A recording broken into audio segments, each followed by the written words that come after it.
Welcome to This Explainer. If you've ever pictured our ancient ancestors living in these incredibly strict, biologically hardwired roles, with the men constantly out hunting and the women just passively gathering back at camp, well, get ready for a major paradigm shift. Today, we're diving into some completely fascinating research that utterly dismantles those outdated myths. We are going to replace them with a picture of prehistoric life that is dynamic, super flexible, and honestly, way more interesting than we've been led to believe. Okay, let's dive into this. Here is our roadmap for today.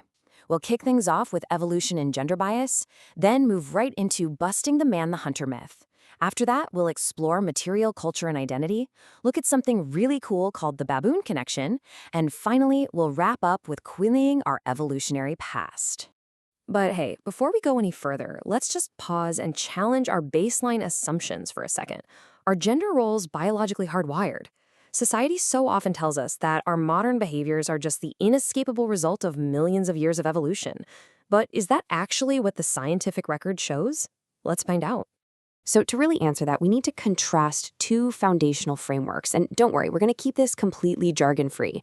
On one side, you've got biological determinism.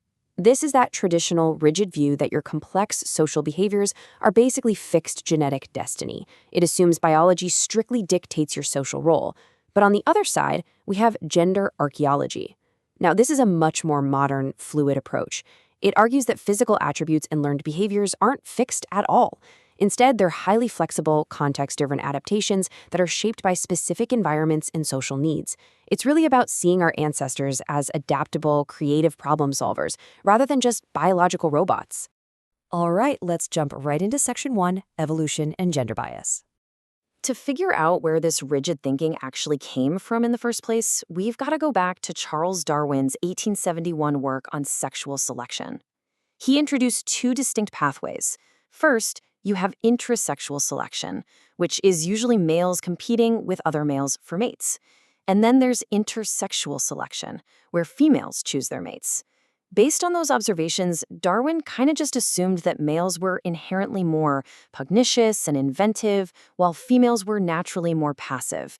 And wow, that assumption basically laid the groundwork for an entire century of really biased evolutionary thought. But modern gender archaeologists have raised their hands and pointed out some massive flaws here.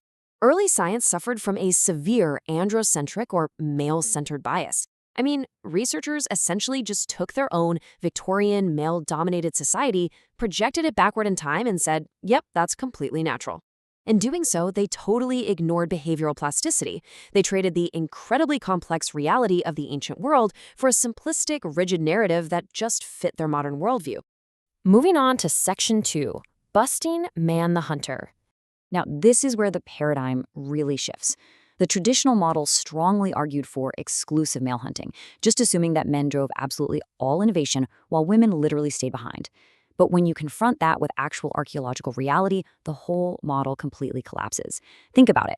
In a highly vulnerable ancient society where survival is literally on the line every single day, it makes zero sense to bench half your population from critical tasks just based on their sex. The actual reality was one of shared participation and incredibly deep economic interdependence. And what's really wild about this piece of the puzzle is the undeniable physiological evidence. Modern research shows that while men might peak in sudden short bursts of power, women actually possess absolutely superior endurance capabilities. And that is driven by higher estrogen levels that significantly enhance fat metabolism. Now, in ancient persistence hunting, which literally required tracking game over miles and miles for days on end, those female endurance traits wouldn't just be helpful, they'd be an absolute evolutionary superpower. Okay, let's do a really quick evidence blitz because the facts here are just astounding. Paleolithic skeletal remains show absolutely equal trauma patterns between the sexes. That means men and women face the exact same strenuous, risky physical conditions. We've even unearthed a 9,000-year-old female big game hunter down in the Andes, and she was buried with a full extensive hunting toolkit. Plus, a recent review of 27 Pleistocene and Holocene big game hunter graves revealed that a substantial proportion of those hunters were female. So the reality, the ancient taskscape was completely flexible. Men and women shared the physical risks and survival burdens equally, and they just shifted roles whenever necessity demanded it. Which brings us nicely to Section 3, Material, Culture, and Identity. So, stepping away from skeletal remains for a minute, let's look at the actual stuff our ancestors made. Because material culture reflects incredibly fluid, complex identities. Take textiles, for example. Historically, these get dismissed as just basic women's work, but in reality, weaving offered profound economic power. Ancient Greek prostitutes literally used weaving to secure immense financial autonomy for themselves. Or look at ancient bodily modifications. Tattoos in Egypt and Nubia weren't just decorative, they were deeply meaningful markers of protection and sexuality.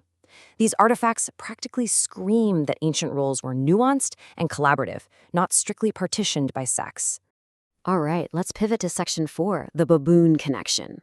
To really unpack our own biases, we have to look at the animal models that scientists historically used to justify what they called natural human behaviors. For a long time, researchers pointed straight to savannan or hamadryas baboons. Those groups feature strict male dominance, harems, and really high aggression. They use this as proof of an evolutionary basis for patriarchy. But wait for it, within the exact same genus, we have kinder baboons, and they are totally egalitarian, they feature incredibly strong male-female bonds, and they exhibit significantly less male aggression. It brilliantly illustrates that extreme behavioral plasticity exists right there within a single primate family tree. Drilling down even further into this, primate research highlights massive, undeniable female agency. Across many baboon species, it's actually the female kinship networks that serve as the foundational pillar for the entire group's stability and success. And even more fascinating, male baboons who form strong, non-sexual friendships with females actually experience longer lifespans and greater reproductive success themselves. So highly cooperative behavior, not just aggressive dominance, turns out to be a massive adaptive strategy. Also, and this is really important to impartially note, the observation of same-sex sexual behavior across numerous primate species directly undermines those old biologically deterministic arguments that say exclusive heterosexuality is the only natural evolutionary outcome. The primate evidence overwhelmingly shows us that the true adaptive advantage lies in behavioral flexibility, robust social learning, and diverse social strategies. It's absolutely not about rigid sex-specific roles. Finally, let's wrap up with section 5, querying our evolutionary past. When we synthesize all this evidence, it firmly deconstructs that essentialist heteronormative view of history. Just look at how differently ancient people view gender compared to modern scientists.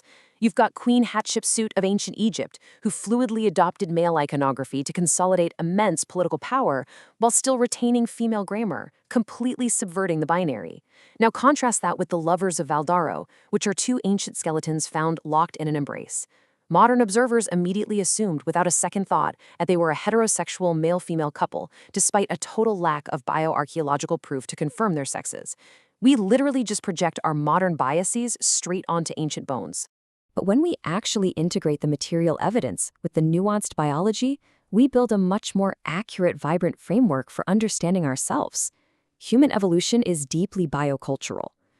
Gender isn't just some passive biological mandate, it is an active, culturally constructed component of our species' survival toolkit.